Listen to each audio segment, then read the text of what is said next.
మహారాష్ట్రలోని పూణేలో షాకింగ్ ఘటన వెలుగు చూసింది. రోడ్డుపై వెళ్తున్న ఓ ట్యాంకర్ అకస్మాత్తుగా ఉన్న చోటే రోడ్డులోకి కూరుకుపోయింది. అనూహ్య రీతిలో పెద్ద గుంత ఏర్పడి ట్యాంకర్ అందులో పడిపోయింది. సెకండ్ల వ్యవధిలోనే ఇదంతా జరిగిపోయింది.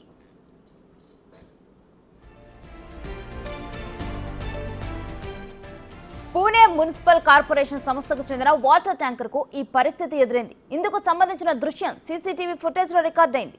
రోడ్డుపై వెళ్తున్న ట్యాంకర్ ప్రభావిత ప్రాంతాన్ని దాటుతూ ఉండగా వెనుక నుంచి గుంత ఏర్పడింది. వాహనం కూడా వెనుక భాగం వైపు నుంచి లోపలికి దూసుకెళ్లింది. ట్రక్కు వెనుక చక్రాల భాగం మొత్తం గుంతలోకి వెళ్లిపోయింది.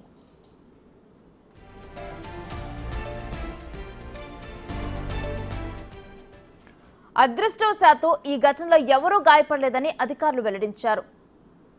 క్యాబిన్ భాగంలోకి ఉండటంతో డ్రైవర్ సురక్షితంగా బయటకు రాగలిగాడు. ఇక సమాచారం అందిన వెంటనే అగ్నిమాపక శాఖ అధికారులు ఘటనా స్థలానికి చేరుకున్నారు.